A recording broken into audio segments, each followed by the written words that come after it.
Hi മക്കളെ, welcome back. എല്ലാവർക്കും wings അക്കാദമിയുടെ പുതിയൊരു വീഡിയോയിലേക്ക് സ്വാഗതം.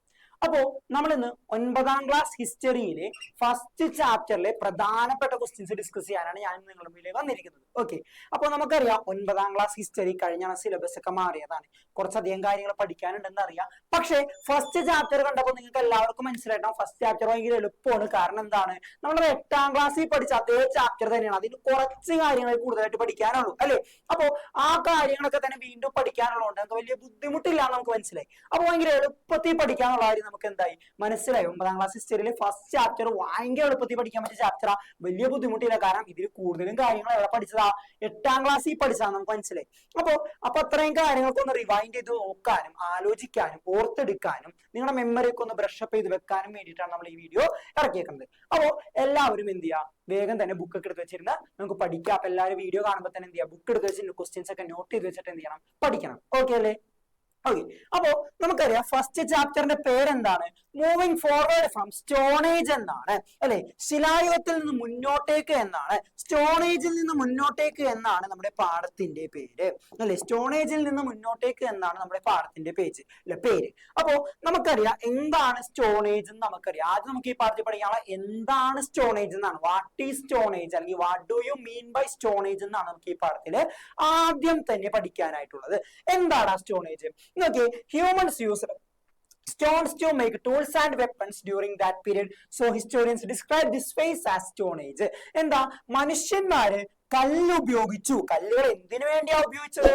To make tools and weapons, ആയുധങ്ങളും അതുപോലെ വെപ്പൺസും ഉണ്ടാക്കാനായിട്ട് മനുഷ്യന്മാര് കല്ലുകൾ ഉപയോഗിക്കാൻ തുടങ്ങി. കല്ലുകൾ ഉപയോഗിച്ച് ആയുധങ്ങൾ ഉണ്ടാക്കാൻ തുടങ്ങി. ആ കാലഘട്ടത്തെ വിളിച്ച പേരാണ് മക്കളെ എന്ത്, സ്റ്റോൺ ഏജ് എന്ന്. ഓക്കെ, അപ്പൊ കല്ലുകൾ ഉപയോഗിച്ച് ആയുധങ്ങൾ ഉണ്ടാക്കിയ കാലഘട്ടത്തെ നമ്മൾ വിളിച്ച പേരാണ് മക്കളെ എന്ത്, സ്റ്റോൺ ഏജ് എന്ന്. അങ്ങനെയാണെങ്കിൽ മെറ്റൽ ഏജ് എന്താടാ? നമ്മള് വെപ്പൺസും ടൂൾസും മെറ്റൽസ് കൊണ്ട് ഉണ്ടാക്കി. അങ്ങനെ മെറ്റൽസും ടൂൾസും ടൂൾസും വെപ്പൺസും മെറ്റൽസ് കൊണ്ട് ഉണ്ടാക്കിയ കാലഘട്ടത്തെ നമ്മൾ എന്ത് വിളിക്കുന്നു, മെറ്റൽ ഏജ് എന്ന് വിളിക്കുന്നു. സിമ്പിൾ അല്ലേ? ആ ഒരു ഡെഫിനേഷനില് ഈ ഒരു സ്റ്റോൺ മാറ്റി മക്കളെ നിങ്ങൾ അവിടെ മെറ്റൽ എഴുതി ചേർത്ത ഡെഫിനേഷൻ എന്തായിട്ട് മാറി, സ്റ്റോൺ ഏജിന് പകരം മെറ്റൽ ഏജ് ആയിട്ട് മാറും അല്ലെ. അതെങ്ങനെ വരും? Humans used metals to make tools and weapons during that period. So historian termed this phase as metal age. Simple അല്ലേ? സിമ്പിൾ അല്ലേ? ആ ഒരു ഡെഫിനേഷൻ സിമ്പിൾ അല്ലേ? നമുക്കറിയാം 8ാം ക്ലാസ്സിൽ പഠിച്ച അതേ ഡെഫിനേഷൻ തന്നെയാണ്. അപ്പൊ വളരെ എളുപ്പത്തിൽ പഠിക്കാൻ പറ്റിയ ഒരു ഡെഫിനേഷൻ ആണ്. വളരെ സിമ്പിൾ ആയിട്ട് നമുക്ക് എന്ത് ചെയ്യാൻ പറ്റും, അത് പഠിച്ചെടുക്കാനായിട്ട് സാധിക്കും. ഓക്കെ അല്ലേ? അടുത്തത് നമുക്ക് ഈ ഒരു സാധനം മനസ്സിലാക്കി വെക്കണം. ഇത് മനസ്സിലാക്കി വെച്ചാൽ മാത്രമേ ചാപ്റ്ററിന് മുന്നിലേക്ക് നമുക്ക് ഇനി പോകാൻ പറ്റുള്ളൂ. സ്റ്റോണേജിനെ പ്രധാനമായിട്ടും 3ആയിട്ട് ക്ലാസിഫൈ ചെയ്യാം. ഏതൊക്കെയാ? Palaeolithic age, mesolithic age, Neolithic age. Stone age എന്ന് പറഞ്ഞാൽ അതിൽ 3 കാലഘട്ടമുണ്ട്. ഏതൊക്കെയാണ്? Palaeolithic age, mesolithic age, Neolithic age. Metal age ആണെങ്കിലോ ബ്രോൺസ് ഏജും ഉണ്ട്, അയൺ ഏജും ഉണ്ട്. 2 ഏജ് ആണ് മെറ്റൽ ഏജിലുള്ളത്. ഏതൊക്കെയാ? ബ്രോൺസ് ഏജും ഉണ്ട്, അയൺ ഏജും ഉണ്ട്. ഇതൊക്കെ നമ്മൾ 8ാം ക്ലാസ്സിൽ പഠിച്ചതാ. അതൊക്കെ നമ്മളൊന്ന് റീകളക്ട് ചെയ്യുന്നേ ഉള്ളൂ കേട്ടോ. ഓക്കെ, അപ്പൊ എന്താ, സ്റ്റോൺ ഏജിൽ 3 കാലഘട്ടമുണ്ട്. അത് ഏതൊക്കെയാ? Palaeolithic age, mesolithic age, Neolithic age. നമ്മുടെ മെറ്റൽ ഏജുള്ള 2 കാലഘട്ടങ്ങൾ ഏതൊക്കെയാ? ബ്രോൺസ് ഏജും അയൺ ഏജും. ഏതൊക്കെയാടാ? ബ്രോൺസ് ഏജും അയൺ ഏജും. ഓക്കെ, ഈ ഓരോന്നും നോക്കാം. നമുക്ക് പാലിയോലിത്തിക് ഏജിൽ നിന്ന് ആദ്യം പഠിക്കാനുള്ളത് ഈ ഒരു ക്വസ്റ്റ്യൻ ആണ് മക്കളെ. എന്താണ്? Which are the main stage in the use of tools? ആയുധം ഉപയോഗിക്കുന്നതിലെ പ്രധാനപ്പെട്ട സ്റ്റേജുകൾ എന്തെല്ലാം? നമുക്കറിയാം അവർ ടൂൾസ് ഉപയോഗിച്ചിരുന്നത് പല വഴിക്കായിരുന്നു അല്ലെ. അപ്പോ ആ ടൂൾസ് ഉപയോഗിച്ചിരുന്ന കാലഘട്ടത്തിലെ പ്രധാനപ്പെട്ട സ്റ്റേജ് എന്തെല്ലാമാണ് ഒരു ചോദ്യം വരും. Which are the main stages in the use of tools? നമുക്കറിയാം 3 സ്റ്റേജസ് ആണുള്ളത്. ഏതൊക്കെയാ? Utilisation, fashioning, standardisation. ഏതൊക്കെയാണ്? Utilisation, fashioning, standardisation. അപ്പോ അന്ന് പ്രാചീന മനുഷ്യര് ആയുധങ്ങൾ ഉപയോഗിച്ചിരുന്നത് 3 മെത്തേഡ്സ് വഴിയാണ്. ഏതൊക്കെയാ? Utilisation, fashioning, standardisation. ഏതൊക്കെയാണ് മക്കളെ? Utilisation, fashioning, standardisation. അതില് യൂട്ടിലൈസേഷൻ എന്ന് പറയുമ്പോൾ എന്താ? A method of using available stone without changing their shape. അതായത് ആയുധങ്ങളുടെ രൂപങ്ങൾ മാറ്റം വരുത്താതെ, ഷേപ്പുകൾ മാറ്റം വരുത്താതെ കിട്ടിയ കല്ലുകൾ അങ്ങനെ തന്നെ ഉപയോഗിക്കുന്ന രീതിയാണ് എന്ത് വിളിച്ചത്? യൂട്ടിലൈസേഷൻ എന്ന് വിളിച്ചത്. അതായത് കിട്ടുന്ന കല്ലുകൾക്ക് ഒരു ചേഞ്ചും വരുത്താതെ അതിനെ അപ്പാടെ ഉപയോഗിക്കുന്ന ആ ഒരു ശൈലിയെ വിളിച്ച പേര്, ആ ഒരു രീതിയെ വിളിച്ച പേരാണ് മക്കളെ എന്ത്? യൂട്ടിലൈസേഷൻ എന്നത്. എന്താണ് യൂട്ടിലൈസേഷൻ? അപ്പൊ അവിടെ നോക്കേണ്ടത് വിത്തൗട്ട് ചേഞ്ചിങ് ദ ഷേപ്പ്. ആ ഒരു വാക്ക് അല്ലെങ്കിൽ ആ ഒരു വാക്ക് ആ ഒരു സെന്റൻസ് ഇമ്പോർട്ടന്റ് ആണ്. എന്താ, ഷേപ്പ് മാറ്റുന്നില്ല, കിട്ടുന്ന കല്ലുകൾ അങ്ങനെ തന്നെ ഉപയോഗിക്കുന്നു, ഒരു രൂപവും മാറ്റവും വരുത്തുന്നില്ല. അപ്പോൾ വിത്തൗട്ട് ചേഞ്ചിങ് ദെയർ ഷേപ്പ് എന്നുള്ളത് ഈ ഒരു കാര്യം എഴുതുമ്പോൾ, യൂട്ടിലൈസേഷനെ പറ്റി എഴുതുമ്പോൾ ഇമ്പോർട്ടന്റ് ആയിട്ട് നിങ്ങൾ ഉൾപ്പെടുത്താൻ ശ്രദ്ധിക്കണം. അടുത്തതാണ് ഫാഷനിങ്. ഫാഷനിങ് എന്താണ്? The method of using available stone by changing the shape according to the need. ആവശ്യാനുസരണം കല്ലിന്റെ രൂപമാറ്റം വരുത്തി ഉപയോഗിച്ചിരുന്ന രീതിയാ ഏത്? ഫാഷനിങ്. ഇപ്പൊ ചില പെൺകുട്ടികൾ കല്യാണത്തിനൊക്കെ പോകുമ്പോൾ നല്ല അണിഞ്ഞൊരുങ്ങി നല്ല മേക്കപ്പ് ഒക്കെ ഇട്ട് പോകാറില്ലേ? അതേ ആളുകൾ ചില മരണ വീട്ടിൽ പോകുമ്പോഴാ മേക്കപ്പ് ഒക്കെ ഒന്ന് ഇച്ചിരി കുറച്ച്, ലിപ്സ്റ്റിക്കിന്റെ ഷെയ്ഡ്നെസ് ഒക്കെ ഒന്ന് കുറച്ച്, ഇത്തിരി എന്താണ് ഡിപ്രഷൻ വരുന്ന രീതിക്കായിരിക്കും പോവാ അല്ലെ? അപ്പോ അതനുസരിച്ച് നമ്മളിപ്പോ പെൺകുട്ടികളെ കളിയാക്കാൻ വേണ്ടി പറയാറുണ്ട്, ഓരോ സ്ഥലത്തും ഓരോ കാലാനുസൃതമായിട്ടുള്ള മേക്കപ്പ് ആണ് ഇടാറ്. അതുപോലെ തന്നെയാണ് ഫാഷനിങ്.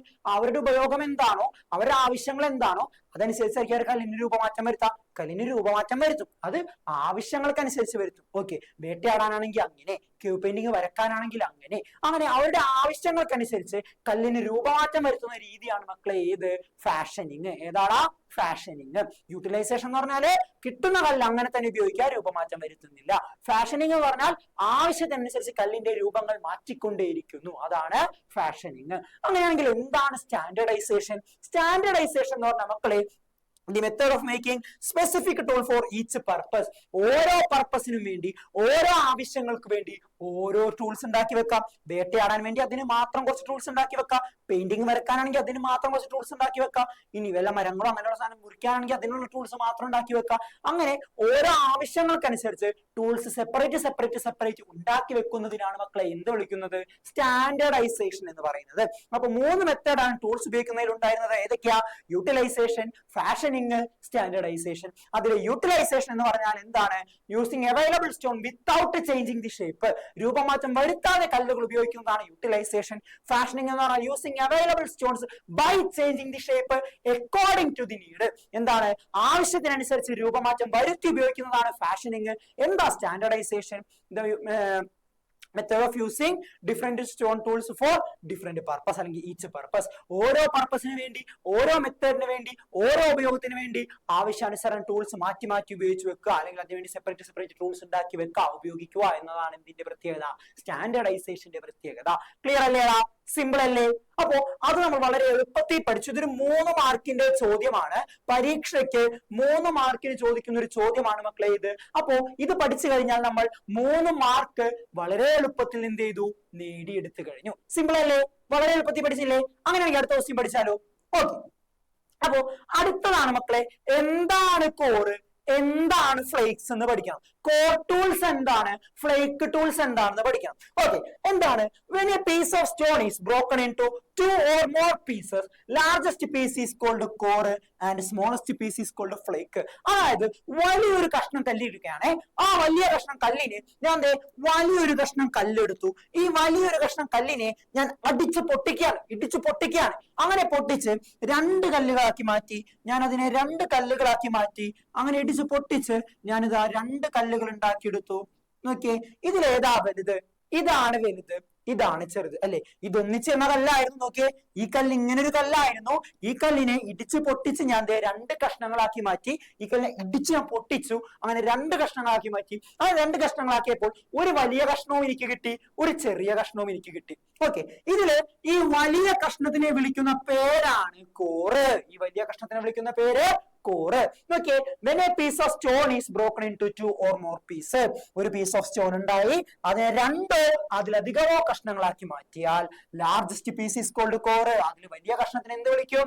കോർ എന്ന് വിളിക്കും. Smallest piece is called flakes. അപ്പൊ ഇതിന് എന്ത് വിളിക്കുമെടാ?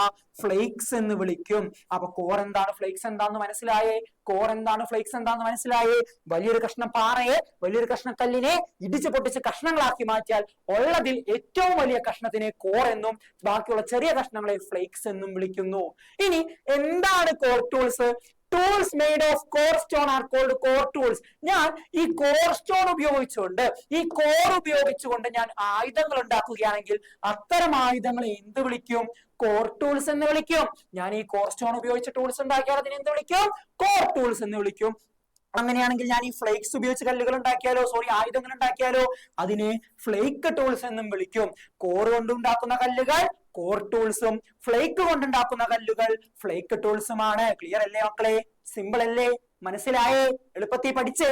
ഓക്കെ, അടുത്തതാണ് മക്കളെ കേവ് പെയിന്റിങ്, ഗുഹാചിത്രങ്ങള്. ഇത് നമ്മൾ 8ാം ക്ലാസ്സിൽ അടിപൊളിയായിട്ട് പഠിച്ചതാണ്. 8ാം ക്ലാസ്സിൽ പഠിച്ച അതേ സാധനം തന്നെ, ഒരു മാറ്റവും ഇല്ലാതെ ഇങ്ങോട്ട് 9ാം ക്ലാസ്സിൽ തന്നേക്ക്. എന്താണ്? സിമ്പിൾ ആണ്, പെട്ടെന്ന് തന്നെ നിങ്ങൾക്ക് പഠിച്ചെടുക്കാൻ പറ്റും അല്ലെ? നമുക്കറിയാം ഗുഹകളുടെ ഉള്ളിലൊക്കെ അവർ ചിത്രങ്ങൾ വരച്ചിരുന്നു എന്നൊക്കെ നമുക്കറിയാം. അപ്പൊ ഫീച്ചേഴ്സ് ഓഫ് കേവ് പെയിന്റിങ് ചോദിക്കും. ഫീച്ചേഴ്സ് ഓഫ് കേവ് പെയിന്റിങ് ചോദിക്കുമ്പോൾ ആദ്യം എഴുതേണ്ടത് എന്താണ്? Various colours were used to draw cave paintings. അവര് ഗുഹാചിത്രങ്ങൾ വരക്കാൻ പല നിറങ്ങൾ ഉപയോഗിച്ചിരുന്നു, വേരിയസ് കളേഴ്സ് ഉപയോഗിച്ചിരുന്നു. പച്ച, ചോപ്പ, മഞ്ഞ, നീല, കറുപ്പ പോലുള്ള പലതരത്തിലുള്ള നിറങ്ങൾ ഉപയോഗിച്ചിട്ടാണ് പ്രാചീന മനുഷ്യർ എന്ത് ചെയ്തിരുന്നത്? കേവ് പെയിന്റിങ്സ് വരച്ചിരുന്നത്. അടുത്തത്, these colours were made by grinding plants, tree bark, fruit, mixing with red stone powder. ഇനി ഈ നിറങ്ങൾ എങ്ങനെയാ ഉണ്ടാക്കുക? ഇന്നത്തെ പോലെ ആർട്ടിഫിഷ്യൽ ആയിട്ട് ഉണ്ടാക്കുകയാണോ? കെമിക്കൽസ് വെച്ച് ആർട്ടിഫിഷ്യൽ ആയിട്ടാണോ അവരൊന്നും നിറങ്ങൾ ഉണ്ടാക്കിയിരുന്നത്? അല്ല, നാച്ചുറൽ ആയിട്ടാണ് അവർ നിറങ്ങൾ ഉണ്ടാക്കിയത്. എങ്ങനെയാണ് നാച്ചുറൽ ആയ ഒരു നിറങ്ങൾ ഉണ്ടാക്കിയത്? ഒന്ന്, ചെടികൾ ചതച്ചരച്ചുകൊണ്ട്, ട്രീ ബാർക്ക് മരത്തോടുകൾ ചതച്ചരച്ചുകൊണ്ട്, അല്ലെങ്കിൽ ഫ്രൂട്ട്സ് ചതച്ചരച്ചുകൊണ്ട് ഇങ്ങനെ നിറങ്ങൾ ഉണ്ടാക്കുന്നു. അതുപോലെ തന്നെ ഈ നിറങ്ങളെയൊക്കെ എന്ത് ചെയ്യുന്നു? ചുവന്ന ചെങ്കൽപ്പൊടിയുമായി കൂട്ടിക്കലർത്തിയൊക്കെയാണ് നിറങ്ങൾ ഉണ്ടാക്കിയിരുന്നത്. ഓക്കെ, മരങ്ങളുടെ ഇലകളും പഴങ്ങളും ചാറുകളും തൊലികളും ചതച്ചരച്ചുകൊണ്ട് അതിനെയൊക്കെ ചുവന്ന ചെങ്കൽപ്പൊടിയുമായി കൂട്ടിക്കുഴച്ചുകൊണ്ടാണ് അവർ എന്തുണ്ടാക്കിയിരുന്നത്? നിറങ്ങൾ ഉണ്ടാക്കിയിരുന്നത്, കളേഴ്സ് ഉണ്ടാക്കിയിരുന്നത്. അങ്ങനെ വ്യത്യസ്തമായ കളേഴ്സ് ഉണ്ടാക്കിയിട്ടാണ് അവർ എന്ത് ചെയ്തിരുന്നത്? ഗുഹാചിത്രങ്ങൾ വരച്ചിരുന്നത്. ഓക്കെ, ഇനി such pictures are drawn on inner walls of cave. നമുക്കറിയാം ഈ ചിത്രങ്ങൾ കേവിന്റെ പുറത്താണോ വരക്കുന്നത്? അല്ല, കേവിന്റെ അകത്താണ്, ഗുഹയുടെ ഉള്ളിലാണ് ചിത്രങ്ങൾ വരച്ചിരുന്നത്. ഗുഹയുടെ പുറത്തല്ല, ഗുഹയുടെ ഉള്ളിലാണ് അവർ എന്ത് വരച്ചിരുന്നത്? ചിത്രങ്ങൾ വരച്ചിരുന്നത്. ഇനി എന്താ? These stone carvings were made using stone needles and sharp edged weapons. അല്ലെ, ചിത്രം വരക്കുന്നതിന് മുമ്പ് ആദ്യം ഔട്ട്ലൈൻ വരക്കണം. ഈ ഔട്ട്ലൈൻ വരക്കാനായി നീണ്ട സ്റ്റോൺ നീഡിൽസോ അല്ലെങ്കിൽ ഷാർപ്പ് എഡ്ജിലുള്ള വെപ്പൺസ് ഉപയോഗിച്ചാണ് അവർ ചിത്രങ്ങൾ കോറിയിടാൻ ഉപയോഗിച്ചിരുന്നത്. ഓക്കെ, അപ്പോ ആദ്യം തന്നെ കൊണ്ടിട്ട് പെയിന്റ് അടിക്കാണോ ചിത്രം വരക്കുമ്പോ? ഇല്ല, അതിന്റെ ഒരു ഔട്ട്ലൈൻ വരക്കണം. ആ ഔട്ട്ലൈൻ വരക്കാൻ അങ്ങനെയുള്ള ചിത്രങ്ങൾ കോറിയിടാൻ അവർ ഉപയോഗിച്ചത് എന്താ? സ്റ്റോൺ നീഡിൽസും ഷാർപ്പ് എഡ്ജഡ് വെപ്പൺസുമാണ്. എന്തൊക്കെയാണ്? സ്റ്റോൺ നീഡിൽസും ഷാർപ്പ് എഡ്ജഡ് വെപ്പൺസുമാണ് അവർ ഉപയോഗിച്ചിരുന്നത്. ഇനി paintings can also be seen on the ceilings of the cave. ഈ ചിത്രങ്ങൾ എവിടെയും വരച്ചിരുന്നു? കേവിന്റെ സീലിംഗ്സിൽ, മേൽത്തട്ടിൽ വരച്ചിരുന്നു. ഗുഹകളുടെ മേൽത്തട്ടിലും ഇവർ ചിത്രങ്ങൾ വരച്ചിരുന്നു എന്നുള്ളതാണ് അടുത്തൊരു പ്രത്യേകത. ഗുഹകളുടെ ഉള്ളിൽ മാത്രമല്ല, ഉള്ളിൽ മുകളിലും മേൽത്തട്ടിലും അവർ എന്ത് വരച്ചിട്ടുണ്ട്? ഗുഹാചിത്രങ്ങൾ അഥവാ കേവ് പെയിന്റിങ്സ് വരച്ചിട്ടുണ്ട്. ഇനി such pictures and sculptures are considered to be the evidence of intellectual and technical skill attained by primitive human. അപ്പൊ പ്രാചീന മനുഷ്യരുടെ വൈദഗ്ധ്യത്തിന്, കലാപരമായിട്ടുള്ള വൈദഗ്ധ്യത്തിനും ടെക്നിക്കൽ സ്കില്ലിനും എക്സാമ്പിൾ ആണ് എന്ത്? ഈ കേവ് പെയിന്റിങ്സും അന്ന് അവർ കൊത്തിയെടുത്ത ശില്പങ്ങൾ എന്ന് പറയുന്നത്. അപ്പോ അതങ്ങോട്ട് പഠിച്ചു വെച്ചേക്കാം. വളരെ സിമ്പിൾ ആണ്. ഇത് ചോദിക്കാൻ സാധ്യതയുള്ള ഒരു ക്വസ്റ്റ്യൻ ആണ്. നമ്മൾ 4 മാർക്ക് പ്രതീക്ഷിക്കേണ്ട ഒരു ചോദ്യമാണ് മക്കളെ കേവ് പെയിന്റിങ്സിന്റെ ഫീച്ചർ. 4 മാർക്ക് പ്രതീക്ഷിക്കേണ്ട ഒരു ക്വസ്റ്റ്യൻ ആണ് മക്കളെ ഏത്? കേവ് പെയിന്റിങ്സിന്റെ ഫീച്ചർ, ഗുഹാചിത്രങ്ങളുടെ സവിശേഷത എന്ന് പറയുന്നത്. അപ്പോ അതങ്ങോട്ട് ഉറപ്പിച്ചങ്ങോട്ട് പഠിച്ചു വെച്ചേക്കാം. ഓക്കെ, അടുത്തത് മക്കളെ, what information could be gathered on human life in the tools and art of Paleolithic age? Paleolithic ageലെ ടൂൾസിൽ നിന്നും അതിന്റെ ആർട്സിൽ നിന്നും നമുക്ക് അവിടുത്തെ മനുഷ്യരെ കുറിച്ച് എന്തൊക്കെ വിവരങ്ങൾ കിട്ടുമെന്നാണ് ചോദ്യം. പാലിയോലിത്തിക് ഏജിൽ ഉപയോഗിച്ചിരുന്ന ആയുധങ്ങളിൽ നിന്നും, അവരുടെ കലകളിൽ നിന്നും, അവരുടെ ആർട്സിൽ നിന്നും, കേവ് പെയിന്റിങ്സിൽ നിന്നും നമുക്ക് അവരെ പറ്റി എന്തൊക്കെ മനസ്സിലാക്കാൻ സാധിച്ചു എന്നതാണ് ചോദ്യം. ഇതിനെ തന്നെ മക്കളെ വേറൊരു ചോദ്യം കൂടി തരാം. ഫീച്ചേഴ്സ് ഓഫ് പാലിയോലിത്തിക് ഏജ് ഇവിടുന്ന് ചോദിക്കാൻ സാധ്യതയുള്ള മറ്റൊരു ചോദ്യം ടെസ്റ്റ് ചെയ്തു തരാം. എന്താണ്? Features of palaeolithic age. Features of palaeolithic age. അപ്പോ അതും നിങ്ങൾ എന്ത് ചെയ്യണം? പഠിക്കണം. ഫീച്ചേഴ്സ് ഓഫ് പാലിയോലിത്തിക് ഏജ് എന്ന് ചോദിച്ചാലും ഇതേ ഉത്തരം തന്നെയാണ്. തിരിച്ചും മറിച്ചും ചോദ്യങ്ങൾ വരും, പക്ഷെ ടെൻഷൻ അടിക്കണ്ട. ഇതേ ഉത്തരം തന്നെ എഴുതിയാൽ മതി, ഇതേ സെയിം സാധനം തന്നെ എഴുതിയാൽ മതി. ഓക്കെ, ഓരോന്നോരോ നമുക്ക് എന്താണെന്ന് നോക്കാം. ഒന്നാമതാണ് യൂസ്ഡ് റഫ് സ്റ്റോൺ ടൂൾസ്. പരിക്കൻ കല്ലുകൾ ആ പാലിയോലിത്തിക് ഏജിൽ ഉപയോഗിച്ചിരുന്നത്. കല്ലുകൾ സ്മൂത്തൻ ചെയ്തിരുന്നില്ല അല്ലേ? നമുക്കറിയാവുന്നതാണ്. കിട്ടുന്ന കല്ല് അങ്ങനെ തന്നെ ഉപയോഗിക്കാം, അല്ലാണ്ട് മാറ്റങ്ങളൊന്നും വരുത്തുന്നില്ല. അതുകൊണ്ട് പരിക്കൻ കല്ലുകളായിട്ടാണ്, റഫ് സ്റ്റോൺ ടൂൾസ് ആണ് അവരായി ഉപയോഗിച്ചിരുന്നത്, പാലിയോലിത്തിക് ഹ്യൂമൻസ് ഉപയോഗിച്ചിരുന്നത്. ഇനി lived in caves and open space. ഗുഹകളിലും തുറസായ സ്ഥലങ്ങളിലും ഓപ്പൺ സ്പേസിലും അവർ താമസിച്ചത്. നമ്മളെ പോലെ വീട് വെച്ചായിരുന്നു അവർ താമസിച്ചിരുന്നത്? നമ്മളെ പോലെ വീടൊക്കെ വെച്ച് 2 നില വീടൊക്കെ വെച്ചാണോ അവർ താമസിച്ചത്? അല്ല, ഒരു കേവിനകത്ത്, ഗുഹയ്ക്കകത്ത്, ഏതെങ്കിലും മൃഗത്തിനെ വേട്ടയാടാൻ മൃഗത്തിന്റെ ഗുഹയ്ക്കകത്തോ, അല്ലെങ്കിൽ മൃഗങ്ങൾ ഉപേക്ഷിച്ചു പോയ ഗുഹയ്ക്കകത്തോ, അല്ലെങ്കിൽ തുറസായ സ്ഥലങ്ങളിലോ, മരച്ചോട്ടിലോ, അല്ലെങ്കിൽ മരത്തിന്റെ കൊമ്പിലോ, അല്ലെങ്കിൽ താഴെ വെറുതെ മണൽത്തരിയിലോ ആണ് ആര് കിടന്നുറങ്ങിയിരുന്നത്? നമ്മുടെ പാലിയോലിത്തിക് ഹ്യൂമൻസ് ജീവിച്ചിരുന്നത്, കിടന്നുറങ്ങിയിരുന്നത്. അതുകൊണ്ടാണ് പറയുന്നത് lived in caves and open spaces. ഗുഹകളിലും തുറസായ സ്ഥലങ്ങളിലും ജീവിച്ചിരുന്നു എന്ന് പറയുന്നത് കൊണ്ടാണ്. ഇനി എന്താ, hunting and gathering were means of livelihood.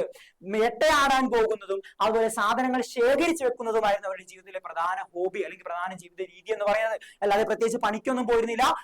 മൃഗങ്ങളെ വേട്ടയാടാ, സാധനങ്ങൾ ശേഖരിച്ചു വെക്കാം, മൃഗങ്ങളെ വേട്ടയാടാ, സാധനങ്ങൾ ശേഖരിച്ചു വെക്കാം, മൃഗങ്ങളെ വേട്ടയാടാ, സാധനങ്ങൾ ശേഖരിച്ചു വെക്കാം. അതായിരുന്നു അവരുടെ ജീവിതത്തിന്റെ രീതി. വേറെ പ്രത്യേകിച്ച് പണിയൊന്നും അവർക്ക് ഉണ്ടായിരുന്നില്ല. അന്നത്തെ കാലത്ത് എന്ത് അടിപൊളി ജീവിതമായിരുന്നല്ലേ. വെറുതെ മൃഗങ്ങളെ വേട്ടയാടാ, തിന്നാ, അതുപോലെ തന്നെ വെറുതെ ശേഖരിച്ചു വെക്കാം, അങ്ങനെ വെറുതെ സമയം കളയാ. അത് മാത്രമായിരുന്നു അവരുടെ ജീവിത രീതി അല്ലെ. വളരെ എളുപ്പത്തിലുള്ള ഒരു ജീവിതം. അടുത്തതാണ് bands for the basic units of society. സമൂഹത്തിന്റെ ഏറ്റവും ബേസ് എന്ന് പറയുന്നത് നമുക്ക് എന്താ പറയാ, ഫാമിലി ആണെന്ന് പറയാം. പക്ഷെ അന്ന് എന്തായിരുന്നു, ബാൻഡ് ആയിരുന്നു. അന്ന് എന്തായിരുന്നു, ബാൻഡ്. ബാൻഡ് എന്ന് പറയുമ്പോൾ ചെണ്ട കൊട്ടണ ബാൻഡ് ഒന്നല്ല. നിങ്ങളുടെ ബാൻഡ് അടിക്കാൻ പോണത് ആ ബാൻഡ് അല്ല, പള്ളിപ്പെരുന്നാളിലൊക്കെ കൊട്ടണ ബാൻഡ് അല്ല.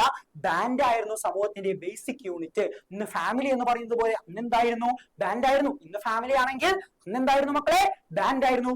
ഏറ്റവും ബേസിക് യൂണിറ്റ് ഏതായിരുന്നു, ബാൻഡുകളായിരുന്നു, ബാൻഡ് ആയിരുന്നു. ഓക്കെ. ഇനി പുരുഷന്മാരാണ് വേട്ടയാടാൻ പോവുക, സ്ത്രീകളാണെങ്കിലോ സാധനങ്ങൾ ശേഖരിക്കാനാണ് പോവാറ്. പുരുഷന്മാർ വേട്ടയാടാൻ പോകും, സ്ത്രീകൾ സാധനങ്ങൾ ശേഖരിക്കാൻ പോകും. പുരുഷന്മാർ വേട്ടയാടാൻ പോകും, സ്ത്രീകൾ സാധനങ്ങൾ ശേഖരിക്കാൻ പോകും. പുരുഷന്മാർ വേട്ടയാടാൻ പോകും, സ്ത്രീകൾ സാധനങ്ങൾ ശേഖരിച്ചു വെക്കാനുമാണ് പോയിരുന്നത്. ഇനി ഫുഡ് വാസ് നോട്ട് സ്റ്റോർഡ്. നമ്മൾ ഇന്ന് ഫ്രിഡ്ജിലൊക്കെ സാധനങ്ങൾ വെക്കുന്നത് പോലെ അന്ന് അവർ സാധനങ്ങൾ സൂക്ഷിച്ചു വെച്ചിരുന്നോ? ഇല്ല. സാധനങ്ങൾ ഒരിക്കലും അവർ എന്ത് ചെയ്തിട്ടില്ല, സൂക്ഷിച്ചു വെച്ചിട്ടില്ല. അപ്പോൾ ഫുഡ് വാസ് നോട്ട് സ്റ്റോർഡ്. ഭക്ഷണ സാധനങ്ങൾ ഒരു കാരണവശാലും അവർ എന്ത് ചെയ്തിട്ടുണ്ടായിരുന്നില്ല, സൂക്ഷിച്ചു വെച്ചിട്ടുണ്ടായിരുന്നില്ല. അടുത്താണ് മക്കളെ നൊമാഡിക് ലൈഫ്. ഇവരുടെ ജീവിതം എന്തായിരുന്നു, അലഞ്ഞു തിരിഞ്ഞു നടക്കുന്ന ജീവിതമായിരുന്നു. നാടോടികളുടേതുപോലുള്ള ജീവിതമായിരുന്നു ആർക്കുണ്ടായിരുന്നത്, പാലിയോലിത്തിക് ഹ്യൂമൻസ് അഥവാ പ്രാചീന ശിലായുഗത്തിലെ മനുഷ്യന്മാർക്ക് ഉണ്ടായിരുന്നത്. ഏതെങ്കിലും ഒരു 4 പോയിന്റ് അല്ല, സോറി മക്കളെ, 5 പോയിന്റ് പഠിക്കണം. ഏതെങ്കിലും ഒരു 5 പോയിന്റ് നിങ്ങൾ ഇവിടെ നിന്ന് പഠിച്ചിട്ടുണ്ടാവണം. ഏതെങ്കിലും ഒരു 5 പോയിന്റ് നിങ്ങൾ നിർബന്ധമായും ഇവിടെ നിന്ന് എന്ത് ചെയ്തിട്ടുണ്ടാവണം, പഠിച്ചിട്ടുണ്ടാവണം. ഇനി എന്താണ് ബാൻഡ് നോക്കിയേ, സ്മോൾ ഗ്രൂപ്പ്, ചെറിയ കൂട്ടങ്ങളാണ്. ഇനി അടുത്ത മെമ്പേഴ്സിന്റെ എണ്ണം നോക്കിയേ, ഫ്യൂവർ ദാൻ 100 മെമ്പേഴ്സ് ആണ്. 100 പേരിൽ താഴെ ചെറിയ കൂട്ടങ്ങളെ വിളിക്കുന്ന പേരാണ് ബാൻഡ്. ഇനി ഈ ബാൻഡിലെ അംഗങ്ങൾ എങ്ങനെയാ തെരഞ്ഞെടുക്കുക, bound by blood relation. Blood relation, കുടുംബബന്ധം, രക്തബന്ധങ്ങളെയാണ് എന്തായി ചേർക്കുക, ഒരു ബാൻഡാക്കി മാറ്റാ. രക്തബന്ധങ്ങളെയാണ് എന്താക്കി മാറ്റാ, ഒരു ബാൻഡാക്കി മാറ്റിയിരുന്നത് എന്നാണ് പറയുന്നത്. ഇപ്പൊ ബാൻഡ് എന്ന് പറഞ്ഞാൽ സ്മോൾ ഗ്രൂപ്പ് ആണ്, 100 അംഗങ്ങളിൽ താഴെയേ ഉള്ളൂ. അതുപോലെ തന്നെ ബൗണ്ട് ബൈ ബ്ലഡ് റിലേഷൻ, അവർ രക്തബന്ധങ്ങളുടെ കൂട്ടം കൂട്ടമായാണ് നിന്നിരുന്നത് എന്നുള്ളതും ബാൻഡിന്റെ സവിശേഷതയാണ്. അപ്പൊ ബാൻഡ് എന്താന്ന് നോക്കി വെച്ചേക്കാം. ചിലപ്പോൾ 1 വേർഡ് ചോദിക്കാം, 1 മാർക്കിനോ 2 മാർക്കിനോ ചോദിക്കാൻ സാധ്യതയുള്ള ക്വസ്റ്റ്യൻ ആണ് മക്കളെ ബാൻഡ്. ബാൻഡ് ബാൻഡ് അപ്പൊ ബാൻഡ് എന്താണെന്ന് നോക്കി വെക്കണം. അടുത്തത് മക്കളെ, difference between Paleolithic tools and Mesolithic tools. Paleolithic ടൂൾസും മെസോളിത്തിക് ടൂൾസും തമ്മിലുള്ള വ്യത്യാസം എന്താ? These are smaller tools that one used in Paleolithic age. Paleolithic age പ്രാചീന ശിലായുഗത്തിൽ നിന്ന് ഉപയോഗിച്ചതിനേക്കാളും ചെറിയ കല്ലുകളാണ് ഏത് കാലഘട്ടത്തിൽ ഉപയോഗിച്ചത്, മെസോളിത്തിക് ഏജിൽ ഉപയോഗിച്ചത്. മെസോളിത്തിക് ടൂൾസ് എന്ന് പറയുമ്പോൾ പ്രാചീന ശിലായുഗത്തിനേക്കാൾ ചെറിയ കല്ലുകളായിരുന്നു, മൈക്രോലിത്തുകളായിരുന്നു, ചെറിയ കുഞ്ഞിക്കല്ലുകളാണ് ഉപയോഗിച്ചിരുന്നത്. This is the period when microliths were used. അപ്പോ ചെറിയ കല്ലുകൾ ഉപയോഗിക്കാൻ തുടങ്ങിയ കാലഘട്ടം ഏത് കാലഘട്ടമാണ്, മെസോളിത്തിക് ഏജ് ആണ്. മൈക്രോലിത്ത് എന്ന് പറഞ്ഞാൽ വെരി സ്മോൾ ടൂൾസ്, ചെറിയ ആയുധങ്ങൾ, ചെറിയ കല്ലായുധങ്ങൾ. അപ്പോൾ മൈക്രോലിത്തുകൾ ഉപയോഗിക്കാൻ തുടങ്ങിയ കാലഘട്ടം ഏത് കാലഘട്ടമാ, മെസോളിത്തിക് ഏജ് ആണ്, മെസോളിത്തിക് പീരീഡ് ആണ്. അപ്പൊ പാലിയോലിത്തിക് ഏജിനേക്കാളും ചെറിയ കല്ലുകളായിരുന്നു. അതുപോലെ മൈക്രോലിത്തുകൾ ഉപയോഗിക്കാൻ തുടങ്ങിയത് ഏത് കാലഘട്ടത്തിലാ, മെസോളിത്തിക് ഏജിലാ. അത് രണ്ടും നോക്കി വെച്ചേക്കാ, ചോദിക്കാൻ സാധ്യതയുണ്ട്. കാരണം ടെക്സ്റ്റ് ബുക്കിൽ അങ്ങനെ ഒരു ചോദ്യം തന്നിട്ടുണ്ട്. ഇനി ഇന്ത്യയിലെ മെസോളിത്തിക് ഏജിനെ പറ്റി വിവരങ്ങൾ ശേഖരിച്ചിരിക്കുന്ന പ്രധാനപ്പെട്ട സെന്റേഴ്സ് ഏതൊക്കെയാ, ഭിംബേത്ക, ലഗജോർ, കദൂട്യ. 3 സ്ഥലങ്ങളാണുള്ളത് മക്കളെ, ഭിംബേത്ക, ലഗജോർ, കദൂട്യ. ഇന്ത്യയിൽ നിന്ന് മെസോളിത്തിക് ഏജിനെ പറ്റി വിവരങ്ങൾ ശേഖരിക്കുന്ന സ്ഥലങ്ങൾ ഏതൊക്കെയാ, ഭിംബേത്ക, ലഗജോർ, കദൂട്യ. ഒന്നുകൂടി പറഞ്ഞാ ഏതൊക്കെയാ, ഭിംബേത്ക, ലഗജോർ, കദൂട്യ. ഇന്ത്യയിൽ മെസോളിത്തിക് ഏജിനെ പറ്റി വിവരങ്ങൾ ശേഖരിച്ചിരിക്കുന്ന 3 സ്ഥലങ്ങളാണ് ഭിംബേത്ക, ലഗജോർ, കദൂട്യ. നോക്കി വെച്ചേക്ക. 1 വേർഡ് ചോദിക്കാൻ സാധ്യതയുണ്ട്, 1 വേർഡ് ചോദിക്കാൻ സാധ്യതയുണ്ട്. ഓക്കെ. അടുത്തത് മക്കളെ മെസോളിത്തിക് ഏജിന്റെ ഫീച്ചേഴ്സ് ആണ്, ക്യാരക്ടറിസ്റ്റിക്സ് ആണ്, സവിശേഷതകളാണ്. ഒന്ന്, യൂസ് ഓഫ് മൈക്രോലിത്ത്, ചെറിയ കല്ലുകൾ ഉപയോഗിച്ചു. നമ്മൾ പറഞ്ഞു പാലിയോലിത്തിക് ഏജിനേക്കാളും ചെറിയ കല്ലുകളാണ് ഏത് കാലഘട്ടത്തിൽ ഉപയോഗിച്ചത്, മെസോളിത്തിക് ഏജിൽ ഉപയോഗിച്ചത്. ഇനി hunting, gathering and fishing were means of livelihood. Paleolithic ഏജില് വേട്ടയാടാൻ പോകുന്നതും സാധനങ്ങൾ ശേഖരിച്ചു വെക്കുന്നതുമായിരുന്നു ജീവിത രീതി എങ്കിൽ മെസോളിത്തിക് ഏജ് ആയപ്പോൾ അവർ വേറൊരു കാര്യം കൂടി ചെയ്യാൻ പോയി. എന്താണ്, മീൻ പിടിക്കാനും കൂടിയും പോയി, ഫിഷിങ്ങിനും പോയി. അപ്പോൾ ഹണ്ടിങ് ഉണ്ടായിരുന്നു, വേട്ടയാടൽ ഉണ്ടായിരുന്നു, ഗ്യാദറിംഗ് സാധനങ്ങൾ ശേഖരിച്ചു വെക്കലുണ്ടായിരുന്നു, ഫിഷിംഗ് മീൻ കീഴ്പ്പെടുത്തവും ഉണ്ടായിരുന്നു. ഇതൊക്കെയായിരുന്നു അവരുടെ ജീവിതത്തിന്റെ പ്രധാന ജീവിത രീതി. ഇനി എന്താണ്? Indication of domestication of animals. മൃഗങ്ങളെ ഇണക്കി വളർത്തിയതിന് തെളിവുകൾ ലഭിച്ചിട്ടുണ്ട്. നമ്മൾ പട്ടിയെയും പൂച്ചയൊക്കെ പെറ്റായിട്ട് വളർത്തില്ലേ, അതേപോലെ മൃഗങ്ങളെ ഇണക്കി വളർത്തിയതിനുള്ള തെളിവ് എന്ത് ലഭിച്ചിട്ടുണ്ട്? മെസോളിത്തിക് ഏജിൽ നിന്ന് ലഭിച്ചിട്ടുണ്ട്. അപ്പൊ മെസോളിത്തിക് ഹ്യൂമൻസ് ആണ് ആദ്യമായിട്ട് മൃഗങ്ങളെ ഇണക്കി വളർത്താൻ തുടങ്ങിയത്. ഇനി അതുപോലെ തന്നെ അമ്യൂസ്മെന്റ്, വിനോദം. നമ്മൾ ലിഷർ ടൈം കിട്ടിയ ഫോണിൽ കളിച്ചിരിക്കും ഇപ്പോൾ അല്ലെ, കുറച്ച് സമയം വെറുതെ കിട്ടിയാൽ ഫോണിൽ കളിക്കും. ഇൻസ്റ്റാഗ്രാം എടുക്കോ, ഫേസ്ബുക്ക് എടുക്കോ, യൂട്യൂബ് എടുക്കോ, അങ്ങനെ എന്തെങ്കിലുമൊക്കെ ചെയ്ത സമയങ്ങളെ, സോഷ്യൽ മീഡിയയിലാണ് അല്ലെങ്കിൽ ഗെയിം കളിച്ച സമയങ്ങളെ അല്ലെ. അതുപോലെ അവർ അന്ന് സോഷ്യൽ മീഡിയ ഇല്ലാത്ത കാലത്ത് അവരെന്ത് ചെയ്തിരുന്നു? ലിഷർ ടൈം, ഫ്രീ ടൈമിൽ എന്തെങ്കിലുമൊക്കെ വിനോദങ്ങളിൽ ഏർപ്പെട്ടിരുന്നു. ഡാൻസ് കളിക്കുകയോ അങ്ങനെ എന്തെങ്കിലുമൊക്കെ ചെയ്തുകൊണ്ട് സമയം തള്ളി നീക്കുമായിരുന്നു, സമയം കളയുമായിരുന്നു. ഇനി division of labour based on gender. സ്ത്രീയാണോ പുരുഷനാണോ നോക്കിയിട്ട് തൊഴിൽ വീതിച്ചു കൊടുക്കും. സ്ത്രീക്ക് ചെയ്യാൻ പറ്റിയ ജോലി സ്ത്രീകൾക്കും പുരുഷന് ചെയ്യാൻ പറ്റിയ ജോലി പുരുഷന്മാർക്കും വീതിച്ചു കൊടുക്കുന്ന ഒരു സമ്പ്രദായം തുടങ്ങിയത് ഏത് കാലഘട്ടത്തിലാ? മെസോളിത്തിക് ഏജിലാണ്. ഏത് കാലഘട്ടത്തിലാണ്? മെസോളിത്തിക് ഏജിലാണ്. ഓക്കെ, അടുത്താണ് പ്രധാനപ്പെട്ട മെസോളിത്തിക് സെന്റേഴ്സ്. സ്റ്റാർക്കാർ. സ്റ്റാർക്കാർ ഏത് രാജ്യത്താ മക്കളെ? ഇംഗ്ലണ്ടിലാണ്. ഫഹീൻ കേവ്. ഫഹീൻ കേവ് ഏത് രാജ്യത്താ മക്കളെ? ശ്രീലങ്കയിലാണ്. ഇന്ത്യയിലെ ഉത്തർപ്രദേശുള്ള സ്ഥലമാണ് മക്കളെ ഏത്? സരായി നഹറായി. ഇന്ത്യയിലെ ഉത്തർപ്രദേശിലുള്ള ഒരു സ്ഥലമാണ് മക്കളെ ഏത്? സരായി നഹറായി. അപ്പൊ അത് പഠിച്ചു വെക്കണം. ഇത് ചിലപ്പോൾ ചോദിക്കാം. മാത്സ് ദി ഫോളോയിങ് ആയിട്ടൊക്കെ വരാൻ ചെറിയൊരു സാധ്യതയുള്ള ഒരു ടോപ്പിക്കാണ്, അതുകൊണ്ടാണ് ഇങ്ങനെ തന്നെ തന്നത് കേട്ടോ. ഓക്കെ, അടുത്തത് എന്താണ് സ്റ്റാർക്കാർ എന്ന് പഠിക്കണം. എന്താണ് സ്റ്റാർക്കാർ? സ്റ്റാർക്കാർ എന്ന് പറഞ്ഞാൽ ഓപ്പൺ എയർ സെറ്റിൽമെന്റ് ആണ്. അടച്ചുറപ്പൊന്നുമില്ല, വീടൊക്കെ പോലെ ഇങ്ങനെ അടച്ചുറപ്പ് വെച്ച പണി എന്തല്ല, ഓപ്പൺ എയർ സെറ്റിൽമെന്റ് ആണ്. ഓപ്പൺ എയറിൽ താമസിക്കുന്ന ഒരു സ്ഥലമാണ് മക്കളെ ഏത്? സ്റ്റാർക്കാർ എന്ന് പറയുന്നത്. ഓക്കെ, അവിടെ എന്താണ്? വീട് പോലെ അടച്ചുറപ്പൊന്നുമില്ല, അടച്ചുമൂടി വെച്ചേക്കുന്ന സ്ഥലങ്ങളൊന്നുമല്ല, ഓപ്പൺ എയർ സെറ്റിൽമെന്റ് ആണ്. Presence of organic remains. മനുഷ്യന്മാരുടെയൊക്കെ ഓർഗാനിക് റിമെയിൻസ് നമുക്ക് എവിടെ നിന്ന് ലഭിച്ചിട്ടുണ്ട്? സ്റ്റാർക്കാറിൽ നിന്ന് ലഭിച്ചിട്ടുണ്ട്. എവിടെ നിന്ന് ലഭിച്ചിട്ടുണ്ട്? സ്റ്റാർക്കാറിൽ നിന്ന് ലഭിച്ചിട്ടുണ്ട്. Tools made of stone and bone. കല്ലുകൊണ്ടും എല്ലുകൊണ്ടും ആയുധങ്ങൾ ഉണ്ടാക്കിയിട്ടുണ്ടായിരുന്നു അന്നത്തെ കാലത്ത് മെസോളിത്തിക് ഏജിൽ മനുഷ്യന്മാര്. ആ ആയുധങ്ങൾ, എല്ലുകൊണ്ടും കല്ലുകൊണ്ടും ഉണ്ടാക്കിയ ആ ആയുധങ്ങൾ നമുക്ക് ലഭിച്ചിട്ടുണ്ട്, സ്റ്റാർക്കാറിൽ നിന്ന് ലഭിച്ചിട്ടുണ്ട്. Evidence of early carpentry. ആദ്യ കാലഘട്ടത്തിൽ മരപ്പണി നടത്തിയതിന്റെ ഉദാഹരണങ്ങൾ, തെളിവുകൾ, സാധ്യത നമുക്ക് എവിടെ നിന്ന് ലഭിച്ചിട്ടുണ്ട്? സ്റ്റാർക്കാറിൽ ലഭിച്ചിട്ടുണ്ട്. അപ്പൊ മെസോളിത്തിക് ഹ്യൂമൻസ് കാർപ്പൻട്രിയും ചെയ്തിരുന്നവരായിരുന്നു, മരപ്പണിയും ചെയ്തിരുന്നവരായിരുന്നു. അവർ മരപ്പണി ചെയ്തതിന്റെ തെളിവ് എവിടെ നിന്ന് ലഭിച്ചിട്ടുണ്ട്? സ്റ്റാർക്കാറിൽ നിന്ന് ലഭിച്ചിട്ടുണ്ട്. എവിടെ നിന്ന് ലഭിച്ചിട്ടുണ്ട്? സ്റ്റാർക്കാറിൽ നിന്ന് ലഭിച്ചിട്ടുണ്ട്. അത് മാത്രമല്ല, ആദ്യ കാലഘട്ടത്തിൽ മനുഷ്യന്മാർ ഇതൊരു ടെമ്പററി സെറ്റിൽമെന്റ് ആയി, താൽക്കാലികമായി ജീവിക്കാൻ ഒരു സ്ഥലമായിട്ടാണ് കണ്ടുകൊണ്ടിരുന്നത്. ഓക്കെ, അന്നത്തെ കാലത്ത് മനുഷ്യന്മാര് ഇടക്കൊന്നും താമസിക്കാൻ താൽക്കാലിക സെറ്റിൽമെന്റ് ആയി, ഒരു ടെമ്പററി സെറ്റിൽമെന്റ് ആയിട്ടാണ് എന്തിനെ കണ്ടിരുന്നത്? സ്റ്റാർക്കാറിനെ കണ്ടിരുന്നത്. അവിടെ ഒന്നും സ്ഥിരതാമസം ആക്കിയിട്ടുണ്ടായിരുന്നില്ല, സ്ഥിരതാമസം അല്ലായിരുന്നു. അവർ കുറച്ചാൾ താമസിക്കുന്നു, പോകുന്നു, കുറച്ചാൾ താമസിക്കുന്നു, പോകുന്നു, വേറെ ആൾക്കാർ താമസിക്കുന്നു, പോകുന്നു. അങ്ങനെ കുറച്ചു നാൾ താമസിക്കാൻ ഒരു കേന്ദ്രം, താവളമായിട്ടാണ് അവർ എന്തിനെ കണ്ടിരുന്നത്? സ്റ്റാർക്കാറിനെ കണ്ടിരുന്നത്. എന്തിനെ കണ്ടിരുന്നതാ? സ്റ്റാർക്കാറിനെ കണ്ടിരുന്നത്. ഓക്കെ, അടുത്തതാണ് human started new ways of living during Neolithic period. Which are they? Neolithic പീരീഡില്, നവീന ശിലായുഗത്തില് മനുഷ്യന്മാർ പുതിയ ജീവിത രീതി തുടങ്ങി. അതേതെല്ലാം? ഒന്ന്, ഡൊമസ്റ്റിക്കേഷൻ ഓഫ് ആനിമൽസ് ആണ്, മൃഗങ്ങളെ ഇണക്കി വളർത്താൻ തുടങ്ങി. രണ്ടാമത്തത് ബിഗിനിങ് ഓഫ് അഗ്രികൾച്ചർ, കൃഷി ആരംഭിച്ചു. ഒന്ന്, മൃഗങ്ങളെ ഇണക്കി വളർത്താൻ തുടങ്ങി, രണ്ടാമത്തത് കൃഷി ആരംഭിച്ചു. അപ്പൊ നമ്മൾ ചോദിക്കും, മെസോളിത്തിക് ഏജിലല്ലേ മൃഗങ്ങളെ ഇണക്കി വളർത്തിയതെന്ന്? അത് മെസോളിത്തിക് ഏജിൽ മൃഗങ്ങളെ ഇണക്കി വളർത്താൻ തുടങ്ങിയെങ്കിലും അത് വ്യാപകമായി എല്ലാ സ്ഥലത്തും ചെയ്യാൻ തുടങ്ങിയത് ഏത് കാലഘട്ടത്തിലാണ്? നിയോലിത്തിക് ഏജിലാണ്. ഇപ്പൊ മൃഗങ്ങളെ ഇണക്കി വളർത്തിയത്, വ്യാപകമാക്കിയത് നിയോലിത്തിക് കാലഘട്ടത്തിലാണ്, നവീന ശിലായുഗത്തിലാണ്. അതുപോലെ തന്നെ കൃഷി ആരംഭിച്ചു. ഇന്ന് കാണുന്നത് പോലെ അഗ്രികൾച്ചർ അഥവാ കൃഷി ആരംഭിച്ചത് ഏത് കാലഘട്ടത്തിലാണ്? നിയോലിത്തിക് ഏജിലാണ്. ഏത് കാലഘട്ടത്തിലാണ് മക്കളെ? നിയോലിത്തിക് ഏജ് അഥവാ നവീന ശിലായുഗത്തിലാണ്. ഓക്കെ, ഇനി factors that led human beings to begin agriculture and domestication of animals. മൃഗങ്ങളെ ഇണക്കി വളർത്താനും അതുപോലെ തന്നെ കൃഷി തുടങ്ങാനും മനുഷ്യന്മാരെ പ്രേരിപ്പിച്ചത് എന്തെല്ലാമാണ്? ഒന്ന്, പോപ്പുലേഷൻ ഗ്രോത്ത്. ജനസംഖ്യ കൂടിയപ്പോൾ അവർക്ക് ആവശ്യമായ ഭക്ഷണം കിട്ടാതെയായി. അങ്ങനെ അവർ എന്തിനു നിർബന്ധിതരായി? കൃഷിയൊക്കെ ആരംഭിക്കാൻ നിർബന്ധിതരായി. രണ്ടാമത്തത്, increase in number of human settlement.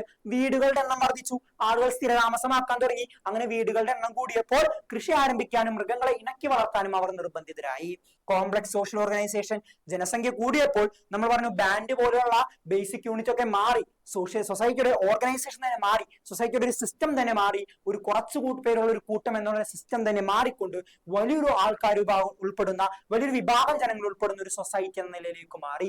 Social organisation സിമ്പിളിൽ നിന്ന് കോംപ്ലക്സ് ആയി മാറി, ബുദ്ധിമുട്ടായി മാറി. ഓക്കെ, സൊസൈറ്റിയെ അറേഞ്ച് ചെയ്യാന്നുള്ളത് വളരെ ബുദ്ധിമുട്ടേറിയ ഒരു സിസ്റ്റം ആയിട്ട് മാറി. ഷോർട്ടേജ് ഓഫ് ഫുഡ് പ്രൊഡക്ട്സ്, അഥവാ ഭക്ഷണ സാധനങ്ങൾ കിട്ടാതെയായി. കാരണം അവർ ശേഖരിച്ചു വെച്ചിരുന്നില്ല, സ്റ്റോർ ചെയ്ത് വെച്ചിരുന്നില്ല. അപ്പോൾ ഭക്ഷണ സാധനങ്ങൾ കിട്ടാതെയായി. അങ്ങനെയൊക്കെ ആയപ്പോൾ അവർ കൃഷി ചെയ്യേണ്ടതിന്റെ ആവശ്യകത തിരിച്ചറിഞ്ഞ് കൃഷി ചെയ്യാനായി ആരംഭിച്ചു. അതുപോലെ ചേഞ്ച് ഇൻ ടെക്നോളജി, സാങ്കേതിക വിദ്യയിൽ ഉണ്ടായ മാറ്റവും എന്തിലേക്ക് നയിച്ചിട്ടുണ്ട്? കൃഷി ചെയ്യുന്നതിലേക്ക് നയിച്ചിട്ടുണ്ട്. അപ്പൊ ഇതൊക്കെ എന്ത് ചെയ്യണം? നോക്കി വെക്കണം. വളരെ ഇമ്പോർട്ടന്റ് ആണ്. 4 മാർക്കിന്റെ ചോദ്യം ഇവിടുന്ന് വരാം. 4 മാർക്കിന്റെ ചോദ്യം ഇവിടുന്ന് വരാം. എന്തായാലും ഇത് പഠിക്കണം. എന്തായാലും മക്കളെ നിങ്ങൾ ഇത് പഠിച്ചിട്ടുണ്ടാവണം. ഓക്കെ, അടുത്തതാണ് മക്കളെ നിയോലിത്തിക് റവല്യൂഷൻ. വളരെ ഇമ്പോർട്ടന്റ് ആയിട്ടുള്ള ഒരു ടോപ്പിക് ആണ് നിയോലിത്തിക് റവല്യൂഷൻ. എന്താണ് നിയോലിത്തിക് റവല്യൂഷൻ നോക്കാം. Agriculture and domestication of animals ensured the study availability of food products. മൃഗങ്ങളെ ഇണക്കി വളർത്തിയതും മനുഷ്യന്മാർ കൃഷി ആരംഭിച്ചതും ഭക്ഷണത്തിലെ ലഭ്യത ഉറപ്പുവരുത്തി മനുഷ്യന്മാർക്ക് ആവശ്യത്തിലേറെ ഭക്ഷണം കിട്ടാൻ തുടങ്ങി. ഒരു കാലത്ത് ഭക്ഷണം കിട്ടാതെയായിരുന്നു. അപ്പോഴാണ് അവർ കൃഷി തുടങ്ങിയത്. കൃഷിയൊക്കെ വ്യാപകമായതോടുകൂടി ആവശ്യത്തിലേറെ ഭക്ഷണം അവർക്ക് കിട്ടാൻ തുടങ്ങി. ഓക്കെ, അപ്പോ the storage of grains became possible with the introduction of pottery. അങ്ങനെ ജനങ്ങൾ മൺപാത്ര നിർമ്മാണം, പോട്ടറി കണ്ടുപിടിച്ചു. അതോടുകൂടി ഇവർ ഉൽപ്പാദിപ്പിക്കുന്ന ഭക്ഷണ സാധനങ്ങൾ സ്റ്റോർ ചെയ്ത് വെക്കാനും തുടങ്ങി. ഉണ്ടാക്കിയത് ഉപയോഗിച്ച് തീർക്കൽ മാത്രമല്ല, അത് നാളത്തേക്ക് സ്റ്റോർ ചെയ്ത് വെക്കാനും തുടങ്ങി. അപ്പോൾ അവർ പോട്ടറി കണ്ടുപിടിച്ചതോടെ ഭക്ഷണ സാധനങ്ങൾ സ്റ്റോർ ചെയ്ത് സൂക്ഷിച്ച് സംരക്ഷിച്ച് വെക്കാൻ തുടങ്ങി. ഇനി when the surplus production in agriculture became possible, a section of society became free from agrarian activities. അങ്ങനെ ആവശ്യത്തിലേറെ ഭക്ഷണ സാധനങ്ങൾ ഉണ്ടാക്കിയപ്പോൾ ഒരുപാട് ആളുകൾ എന്ത് നിർത്തി? കൃഷി നിർത്തി. എന്നിട്ട് മറ്റു ജോലി അന്വേഷിച്ച് പോയി, മറ്റു തൊഴിൽ ചെയ്യാൻ പോയി. ഓക്കെ, അങ്ങനെ കൃഷി നിർത്തിക്കൊണ്ട് അവർ ചെയ്ത മറ്റു തൊഴിലുകളാണ് പോട്ടറി മേക്കിംഗ്, മൺപാത്ര നിർമ്മാണം, വീവിങ്, വസ്ത്രനിർമ്മാണം, നെയ്ത്ത്, അങ്ങനെ മറ്റു ജോലികൾ കൂടി ചെയ്യുന്ന ഒരു വിഭാഗമായിട്ട് ജനങ്ങൾ മാറി. കുറച്ചാളുകൾ കൃഷി നിർത്തിയിട്ട് മറ്റു ജോലികൾ അന്വേഷിച്ച് പോവാൻ തുടങ്ങി. ഓക്കെ, അടുത്താണ് the society came to include different occupational group. അങ്ങനെ സമൂഹത്തിൽ പല വിഭാഗം തൊഴിൽ ചെയ്യുന്ന ആളുകളുള്ള സമൂഹമായിട്ട് മാറി. സമൂഹത്തിൽ എല്ലാവരും പല വിഭാഗം തൊഴിൽ ചെയ്യുന്ന, പലതരത്തിലുള്ള തൊഴിൽ ചെയ്യുന്ന ആളുകളായിട്ട് സമൂഹം മാറി. അപ്പോൾ ഈ ഒരു ചേഞ്ചസിനെ ഗോർഡൻ ചൈൽഡ് എന്ന് പറഞ്ഞ ഹിസ്റ്റോറിയൻ വിളിച്ച പേരാണ് നിയോലിത്തിക് റെവല്യൂഷൻ. ഈ ഒരു ചേഞ്ചസിനെ ഗോർഡൻ ചൈൽഡ് വെളിപ്പെടുത്തിയ പേരാണ്, ഗോർഡൻ ചൈൽഡ് കൊടുത്ത ഒരു പേരാണ് മക്കളെ എന്ത്? Neolithic revolution. Neolithic revolution important ആണ് മക്കളെ. 4 മാർക്കിന് പ്രതീക്ഷിക്കണം. 4 മാർക്കിന്റെ ചോദ്യം, 4 മാർക്കിന്റെ ചോദ്യം ഇമ്പോർട്ടന്റ് ആണ്, പഠിച്ചു വെച്ചേക്ക. എന്താണ് നിയോലിത്തിക് റെവല്യൂഷൻ എന്നുള്ള ഒരു ചോദ്യം വരാൻ സാധ്യത വളരെ വളരെ വളരെ കൂടുതലാണ്. ഓക്കെ, അടുത്തത് വേദിക് ഏജ്. വേദിക് കാലഘട്ടത്തെ നമുക്ക് രണ്ടായിട്ട് ക്ലാസിഫൈ ചെയ്യാം. ഏർലി വേദിക് പീരീഡും ലേറ്റർ വേദിക് പീരീഡും. ഏർലി വേദിക് പീരീഡ് എന്ന് പറഞ്ഞാൽ മക്കളെ ഋഗ്വേദ കമ്പോസ് ചെയ്ത, ഋഗ്വേദ എഴുതപ്പെട്ട, ഋഗ്വേദ കമ്പോസ് ചെയ്ത കാലഘട്ടമാണ് ഏർലി വേദിക് പീരീഡ്. അങ്ങനെയാണെങ്കിൽ എന്താ later Vedic period? Yajurveda, Samaveda, Atharvaveda, ഈ 3 വേദങ്ങളും കമ്പോസ് ചെയ്ത കാലഘട്ടമാണ് മക്കളെ later Vedic period. Early Vedic period എന്ന് പറഞ്ഞാൽ ഋഗ്വേദ കമ്പോസ് ചെയ്ത കാലഘട്ടം. ലേറ്റർ വേദിക് പീരീഡ് എന്ന് പറഞ്ഞാൽ യജുർവേദ, സാമവേദ, അഥർവവേദ എന്നിവ കമ്പോസ് ചെയ്ത കാലഘട്ടമാണ് ലേറ്റർ വേദിക് പീരീഡ്. ഇവിടെ നിങ്ങൾ പഠിക്കേണ്ടത് ഇതാണ്. ഈ പാഠത്തിൽ നിന്നുള്ള ഒരു എസ്സേ ക്വസ്റ്റ്യൻ, 6 മാർക്കിന് വരാൻ സാധ്യതയുള്ള ഒരു എസ്സേ ക്വസ്റ്റ്യൻ ആണ് മക്കളെ. Comparison between early Vedic and later Vedic period. Early Vedic പീരീഡും ലേറ്റർ വേദിക് പീരീഡും തമ്മിലുള്ള വ്യത്യാസം. ഒന്ന്, സിന്ധു റീജിയൻ, സിന്ധു നദീതട പ്രദേശത്തായിരുന്നു ഏർലി വേദിക് പീരീഡ് ഉണ്ടായിരുന്നതെങ്കിൽ ലേറ്റർ വേദിക് പീരീഡ് ആയപ്പോഴേക്കും അത് ഗംഗാ സമതലത്തിലേക്ക് എത്തി, ഗാംഗറ്റിക് പ്ലെയിൻ വരെ എത്തി. ഏർലി വേദിക് പീരീഡ് എന്ന് പറയുന്ന ആ ഒരു ആശയം സിന്ധു നദീതടത്തിൽ മാത്രം ഒതുങ്ങി നിന്നപ്പോൾ ലേറ്റർ വേദിക് പീരീഡ് വന്നപ്പോൾ അത് എങ്ങോട്ടേക്കും എത്തി? ഗംഗാ സമതലം വരെയും ഇത് നീണ്ടു നിവർന്ന് ആശയം പ്രചരിക്കപ്പെട്ടു എന്നുള്ളതാണ് അതിന്റെ പ്രത്യേകത. ഇനി pastoral economy. Early Vedic period എന്താ? Pastoral economy. മൃഗങ്ങളെ മേച്ചുകൊണ്ട് സമ്പന്നരായ ആളുകളാണ് ഏർലി വേദിക് പീരീഡിലെ ആളുകൾ. അങ്ങനെയാണെങ്കിൽ ലേറ്റർ വേദിക് പീരീഡിലോ കൃഷിക്കായിരുന്നു പ്രാധാന്യം. കൃഷിയിലൂടെ സമ്പന്നരായവരാണ് ആര്? ലേറ്റർ വേദിക് പീരീഡിലെ ആളുകൾ. ഇവർ സെമി നൊമാഡ്സ് ആയിരുന്നു. ഏർലി വേദിക് പീരീഡ് അർദ്ധനാടോടികളായിരുന്നു. എപ്പോഴും നാടോടികളെ പോലെയല്ല, എന്നാൽ ഇടയ്ക്കിടക്ക് നാടോടികളെ പോലെ സ്ഥലങ്ങളൊക്കെ മാറി മാറി താമസിച്ചിരുന്ന ആളുകളാണ്. എന്നാൽ സ്ഥിരതാമസവും ഉണ്ടായിരുന്നു. അപ്പോ സെമി നൊമാഡ്സ് ആണ്, അർദ്ധനാടോടികളായിരുന്നു ഏർലി വേദിക് പീരീഡിലെ ആളുകൾ. ലേറ്റർ വേദിക് പീരീഡിലാണെങ്കിലോ നൊമാഡിക് ലൈഫ് ആയിരുന്നില്ല, സെറ്റിൽഡ് ലൈഫ് ആയിരുന്നു. അവർ സ്ഥിരതാമസമായിരുന്നു. അവർ ഒരു സ്ഥലത്ത് താമസിച്ച് തന്നെ ജീവിച്ചിരുന്നവരാണ്. വേറെ സ്ഥലത്തേക്ക് മാറി മാറി ഒന്നും താമസിച്ചിട്ടില്ല. സെറ്റിൽഡ് ലൈഫ് ആയിരുന്നു. അടുത്താണ് മക്കളെ higher social status four woman. Early Vedic പീരീഡിൽ സ്ത്രീകൾക്ക് സമൂഹത്തിൽ വലിയ പദവികൾ ലഭിച്ചപ്പോൾ ലേറ്റർ വേദിക് പീരീഡ് ആയപ്പോൾ സ്ത്രീകളുടെ പദവികൾ കുറഞ്ഞു വന്നു. സ്ത്രീകൾ കിട്ടിയിരുന്ന പ്രാധാന്യം കുറഞ്ഞു വന്നു. സ്ത്രീകളെ സമൂഹത്തിന് മുൻപന്തിയിൽ നിന്നുള്ള പിന്നോട്ടേക്ക് അടിക്കാൻ തുടങ്ങി. ഓക്കെ, അടുത്തത് forest was cleared and burned for cultivation. കാടുകളെല്ലാം വെട്ടിത്തളിച്ചുകൊണ്ട് കൃഷി ചെയ്തിരുന്നവരായിരുന്നു ഏർലി വേദിക് പീരീഡിലെ ജനത. ലേറ്റർ വേദിക് പീരീഡിൽ അവർ അയേൺസ് ഉപയോഗിച്ചിരുന്നു, ഇരുമ്പ് ഉപകരണങ്ങൾ ഉപയോഗിച്ചിരുന്നു. ഇനി സൊസൈറ്റിയിൽ ഒരുപാട് ഗോത്ര വിഭാഗങ്ങൾ ഉണ്ടായിരുന്നത് ഏർലി വേദിക് പീരീഡിലാണ്. ഏർലി വേദിക് പീരീഡിൽ അവിടെ ഒരുപാട് ട്രൈബ്സ്, ഗോത്ര വിഭാഗങ്ങൾ, പട്ടികജാതി പട്ടികവർഗ വിഭാഗം എന്നൊക്കെ പറയുന്നത് പോലെ, അങ്ങനെ പറയുന്നത് പോലെയല്ല, അങ്ങനെയായിട്ട് നിങ്ങൾ തെറ്റിദ്ധരിക്കരുത്. നമ്മൾ പറയുന്ന ഗോത്ര വിഭാഗം, ആദിവാസി വിഭാഗം എന്ന് പറയുന്നത് പോലെയുള്ള വിഭാഗങ്ങൾ ഉണ്ടായിരുന്നു. ഇനി വർണ്ണ സിസ്റ്റം ബിക്കേം സ്ട്രോങ്ങർ. ഇവിടെ ജാതി സമ്പ്രദായം, വർണ്ണ സമ്പ്രദായം ശക്തമായി വന്നു. വർണ്ണ സമ്പ്രദായം, ജാതി സമ്പ്രദായം ശക്തമായി വന്നു. ഇനി ദിയാഗാസ് were could simple and could be done by head of the family. അന്ന് യാഗങ്ങൾ നടത്തിയിരുന്നു, മതവിശ്വാസ പ്രകാരമുള്ള യാഗങ്ങൾ, ആചാരങ്ങൾ നടത്തിയിരുന്നു. അത് വളരെ സിമ്പിൾ ആയിരുന്നു, ലളിതമായിരുന്നു. അതുകൊണ്ട് തറവാട്ടിലെ മുതിർന്ന അംഗത്തിന് ചെയ്യാൻ പറ്റുമായിരുന്നു. പക്ഷേ ലേറ്റർ വേദിക് പീരീഡ് ആയപ്പോൾ ഇത് എക്സ്പെൻസീവായി, കോംപ്ലിക്കേറ്റഡ് ആയി, പൈസക്കാർക്ക് മാത്രമേ ചെയ്യാൻ പറ്റുള്ളൂ എന്നായി. അതുപോലെ തന്നെ സമൂഹത്തിലെ ഉയർന്ന ജാതിക്കാർ മാത്രമേ യാഗങ്ങൾ ചെയ്യാൻ പാടുള്ളൂ എന്നായി. വലിയൊരു മാറ്റം. യാഗങ്ങൾ ആർക്ക് വേണമെങ്കിലും ചെയ്യാമായിരുന്നു ലേറ്റർ വേദിക് പീരീഡിൽ. പക്ഷേ early Vedic period early Vedic period ആയിരുന്നപ്പോൾ ആർക്ക് വേണമെങ്കിലും യാഗങ്ങൾ ചെയ്യാമായിരുന്നു, തറവാട്ടിലെ മുതിർന്ന അംഗത്തിന് ചെയ്യാമായിരുന്നു. പക്ഷേ ലേറ്റർ വേദിക് പീരീഡ് ആയപ്പോൾ സമൂഹത്തിലെ ഉയർന്ന ജാതിക്കാർ മാത്രമായി എന്ത് ചെയ്യുന്നത്? യാഗങ്ങൾ ചെയ്യുന്നത്. ആർക്കും ചെയ്യാൻ പറ്റാതെ, മറ്റാർക്കും ചെയ്യാൻ പറ്റാതെ, മുതിർന്ന അംഗങ്ങൾക്ക് വേണ്ടി മാത്രം, അല്ലെങ്കിൽ ഉയർന്ന ജാതിക്കാർക്കും മാത്രമേ യാഗങ്ങൾ ചെയ്യാനുള്ള അവസരം എവിടെ ലഭിച്ചിട്ടുള്ളൂ? ലേറ്റർ വേദിക് പീരീഡിൽ ലഭിച്ചിട്ടുള്ളൂ. ഇനി നാച്ചുറൽ ഫോഴ്സസ് വർ വർഷിപ്പ്ഡ്. ഇവിടെ ദൈവങ്ങളെ ആരാധിച്ചത് നാച്ചുറൽ ഫോഴ്സസിനെയാണ്. തീയ്, കാറ്റ്, ജലം പോലുള്ള നാച്ചുറൽ ഫോഴ്സസിനെയാണ് അവർ ആരാധിച്ചിരുന്നത്. ഇവിടെയാണെങ്കിൽ പുതിയ ദേവതകളും ദൈവങ്ങളും വന്നു ആരാധിക്കാനായി. പുതിയ ദേവതകളും ദൈവങ്ങളും വന്നു. അതുപോലെ തന്നെ പലതരത്തിലുള്ള കരകൗശല തൊഴിലും ആരംഭിച്ചത് മക്കളെ ലേറ്റർ വേദിക് പീരീഡിലാണ്. ഇതിൽ ഒരു 6 പോയിന്റ് അവിടത്തെയും ഇവിടത്തെയും പഠിച്ചു വെക്കണം. മൊത്തം 12 പോയിന്റ്. 6 പോയിന്റ് ഏർലി വേദിക്കിന്റെയും 6 പോയിന്റ് ലേറ്റർ വേദിക്കിന്റെയും എന്തായാലും പഠിക്കണം. എസ്സേ ചോദിക്കുന്ന ഒരു ക്വസ്റ്റ്യൻ ആണ്. 6 മാർക്കിന് ചോദിക്കാൻ സാധ്യതയുള്ള ഒരു ചോദ്യമാണ്.